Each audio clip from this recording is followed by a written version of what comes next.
Dah start. Dah. Okay.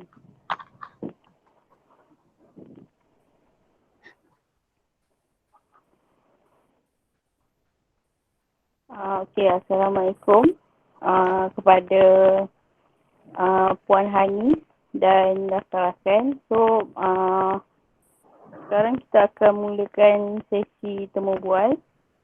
Sebelum memulakan sesi temu bual dengan lebih lanjut, boleh kami tahu tentang nama, umur dan asal Puan Hani? Waalaikumsalam. Nama saya Nurhanis binti Muhammad Nazir. Saya berumur 28 tahun. Saya berasal daripada Kuala Kangsar. Awak semua boleh panggil saya Kak Hanis je. Okay, itu je lah. Okay. Waalaikumsalam. Macam mana pula dengan latar belakang pendidikan Kak Anis dan macam mana Kak Anis memulakan perniagaan ini? Okay.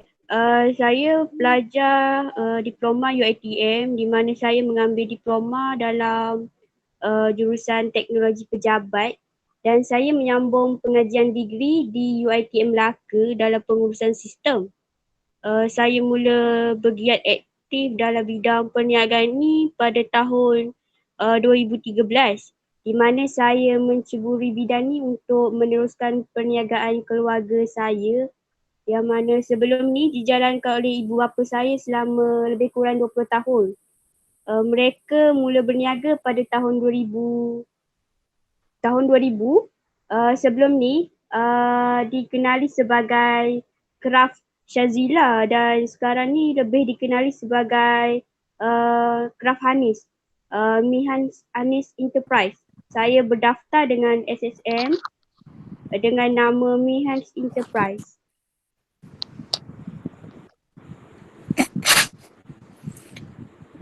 Oh, okey. Assalamualaikum. Bagi soalan seterusnya, saya akan bertanya tentang background company. Seperti yang kita tahu, Mehan Enterprise menjalankan perniagaan labu sayur. Jadi, siapa sasaran pelanggan saya Kak Hanis seterusnya? Kak Hanis. Okey, Waalaikumsalam. Untuk pengetahuan awak semua, kami menjalankan perniagaan labu sayur ni merangkumi dogit iaitu cenderamata, perkahwinan, labu sayur macam labu air, labu hiasan rumah dan sebagainya. Serta sasaran utama pelanggan kami kalau dogit mestilah untuk orang yang nak melangsungkan perkahwinan kan. Selain tu, kami juga menerima kunjungan daripada pelawat luar, contohnya pejabat-pejabat kerajaan dan juga swasta, lawatan sekolah dan juga customer walk-in seperti turis dari dalam dan juga luar negara.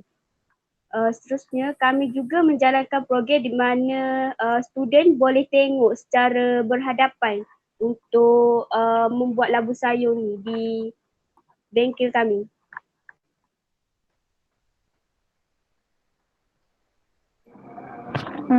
Okey, seterusnya bagaimana dan bila tercetusnya idea untuk Kak Hanis mengambil alih bisnes ibu dan bapa Kak Hanis ini serta berapa ramai pekerja yang ada sekarang?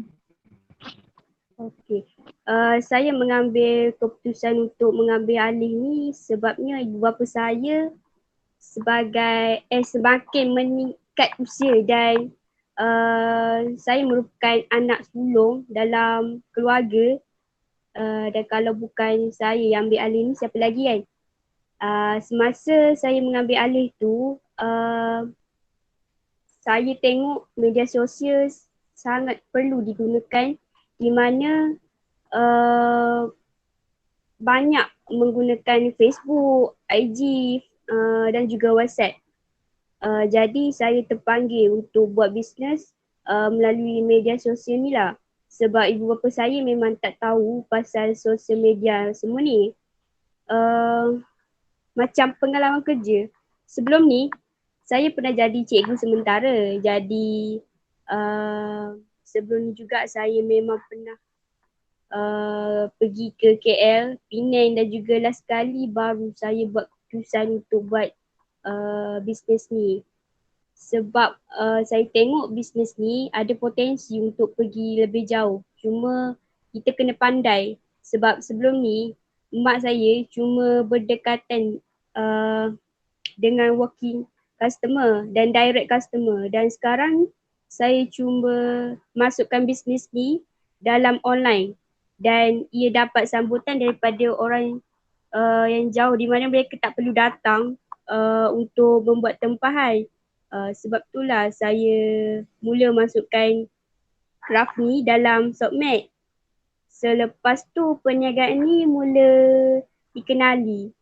Seperti yang saya cakap tadi, bisnes ni start pada tahun 2000. Saya start ambil alih tahun 2013 dan saya buat penjenamaan semula. Kiranya saya tukar nama Mihans Enterprise pada tahun 2013 dan start tu Craft Shazila dikenali sebagai Mihans Enterprise. Kalau awak perasan, kenapa saya gunakan nama Craft Hanis dalam nama Instagram tu? Sebab di IG orang lebih senang untuk cari kami dengan word craft Hanis tu daripada nama saya. Dan FB pula kami menggunakan Mihans Enterprise dan sekarang saya punya pekerja ada 5 orang termasuk suami saya. Selain itu seorang pekerja saya merupakan pekerja lama sejak dari ibu bapa saya yang handle bisnes ni. Jadi diorang lah yang banyak membantu memajukan bisnes ni. Seterusnya saya dan suami juga merupakan lepasan degree UiTM yang mana kami ambil keputusan untuk meneruskan bisnes ni dan kami menggunakan tagline usahawan muda sebagai pembakar semangat. Sebab orang akan lebih macam, oh ada lagi ke orang yang muda yang berminat dengan craft tangan ni. Macam tu. Okey, sepanjang kakak memulakan bisnes ni, apa risiko yang pernah kakak hadapi? Okey. Kalau risiko ni bila customer dah order tapi tak ambil tempahan tu. Kiranya dia order, dah buat pembayaran deposit saja tapi bukan semua orang boleh jujur dengan kita kan. Kedua, benda yang sama tapi dengan orang sekeliling iaitu saudara mara kita lah. Ketiga, pernah juga jadi ada barang yang kita dah bakar tiba rosak. Kita gunakan tanah liat saja. Jadi tanah liat ni ada masa yang tak baik, tanah tu dia tak menjadi. So kita orang kena tanggung resiko di mana warna jadi tak cantik dan juga pecah-pecah.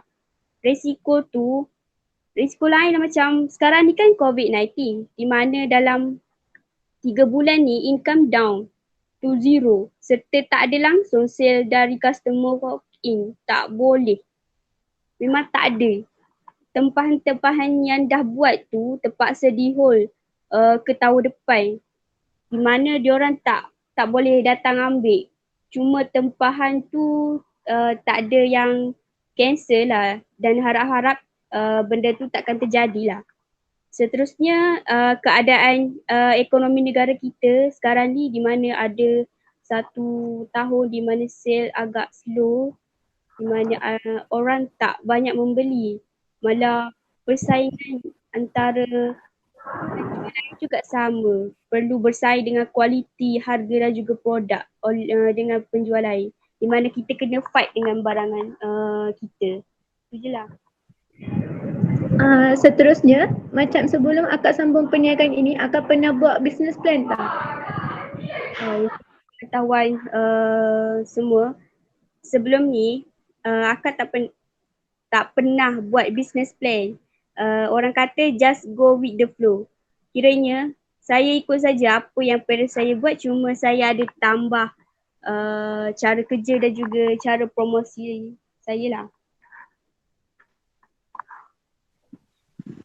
Okey, sepanjang akak membuat penjenamaan semula, Ini akan ada tak seorang model peranan? Sebab setiap orang mesti ada seorang model peranan. Okay, kalau role model tu saya pilih Nilofa sebab saya admire dengan kecantikan dan juga cara dia bisnes. Mungkin klise kan untuk suka artis, tapi saya suka dia bukan sebab dia artis tapi sebab cara dia berbisnes. Kiranya dia mula dari bawah kan dan produk yang sikit tapi sekarang dah macam-macam produk dikeluarkan.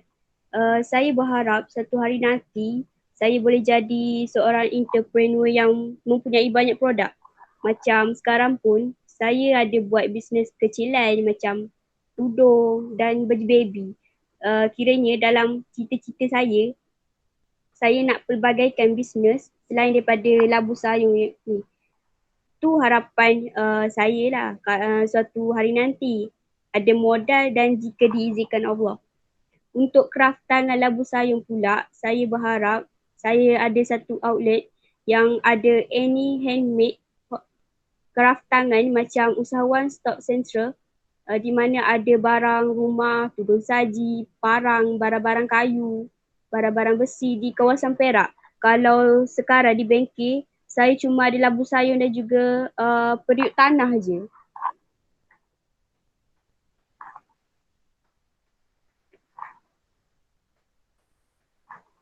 Okey, seterusnya macam mana dari segi keperluan bahan tu tanah liat tu, adakah sekarang mudah didapati atau susah untuk didapatkan?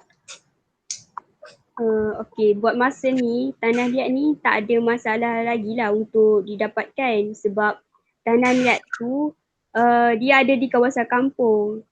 Kami juga guna cat. Cat ni pun senang dapat. Jadi bahan mentah ni memang tak ada masalah lah untuk kami dapat.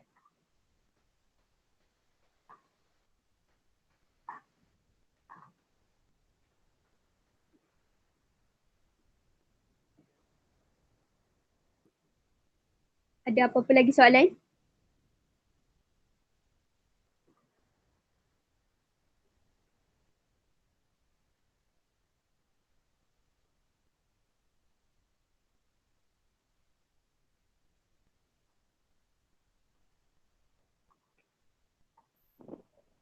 Untuk soalan seterusnya, dalam menghasilkan labu sayur ni, berapa lama masa diperlukan untuk siapkan satu labu sayur?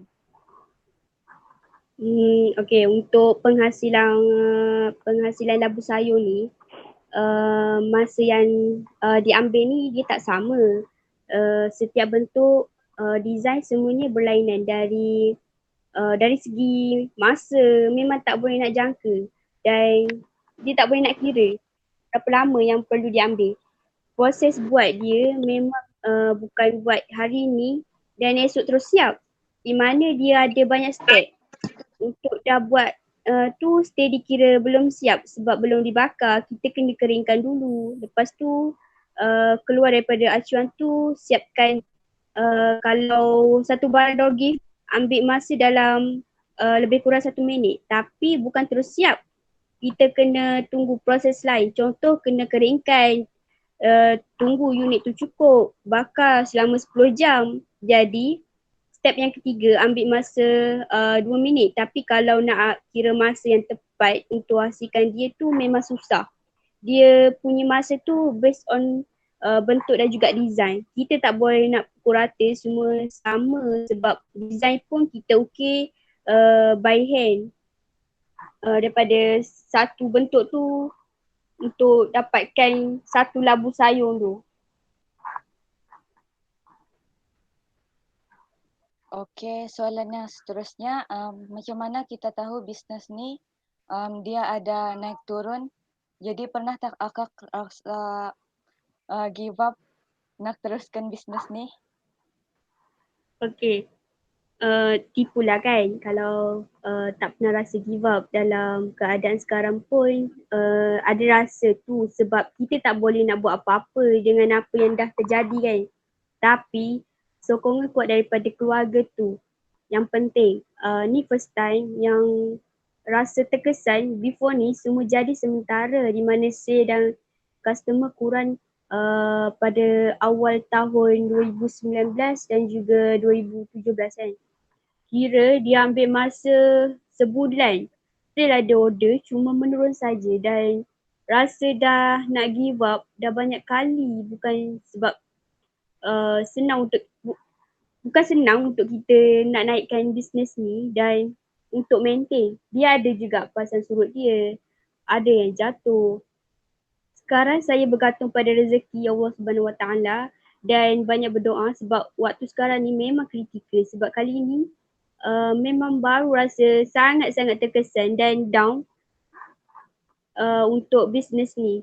Tapi saya cuba untuk bangun dan dapatkan balik mood dan semangat untuk saya teruskan perniagaan ni. Lagipun ni bisnes keluarga, jadi kalau saya stop rasa macam rugilah usaha-usaha saya sebelum ni kan.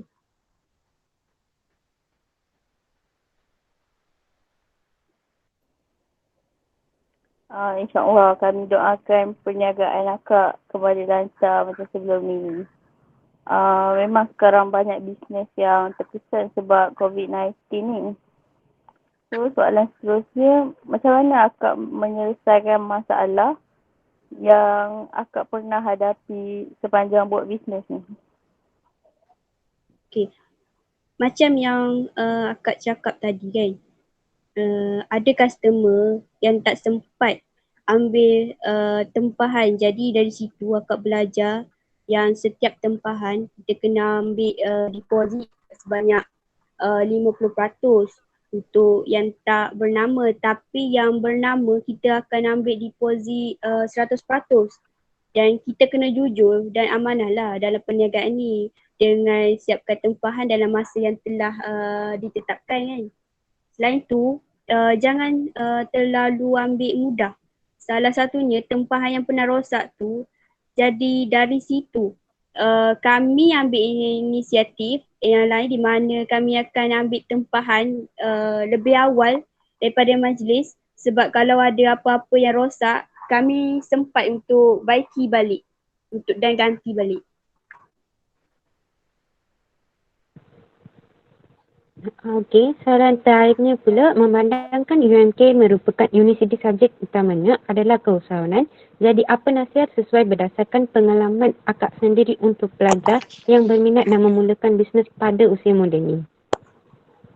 Okey, pada pandangan saya, seperti mana yang kita tahu, bisnes ni 90% daripada 90% adalah yang terbaik dan dalam Islam juga ada cakap rezeki yang terbaik adalah dari perniagaan. Jadi apa yang saya boleh share, 7 tahun saya jalankan bisnes ni, banyak kenangan manis daripada pahit. Sejujurnya buat bisnes ni best dan ia bermanfaat kepada kita. Walaupun kerja kita juga ada deal dengan masyarakat lain, jadi dari situ kita belajar untuk berinteraksi. Saya punya nasihat untuk seseorang, untuk korang yang mana yang nak berbisnes, start bisnes pada usia yang muda ni, kita kena capai apa yang kita nak. Sepanjang berapa tahun ni banyak benda yang best yang saya dah tempuhi. Contoh, saya pernah dapat anugerah usahawan muda di Perak dan juga terima penghargaan. Selain itu, pendapatan kita pun boleh dianggar supaya kita lebih bekerja keras untuk capai target kita tu. Saya suka bisnes ni sebab masa sangat fleksibel dan kita kena pandai manage masa. Kalau kita nak mula bisnes, boleh mula dari sekarang, sikit-sikit pun boleh jadi dropship ke, agent ke. Korang kalau rasa seronok dan duit tu sentiasa ada bila korang berbisnes. Akhirnya akak doakan yang korang kalau nak berbisnes ni biarlah berjaya dan pastikan ada target. Tak perlu tinggi pun target tu, tak apa. Asalkan ada kemahuan dan kehendak korang. Akhir sekali tu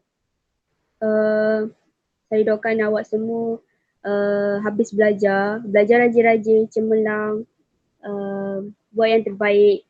Semoga satu hari nanti kita boleh jumpa dan awak pun boleh datang kat bengkel saya.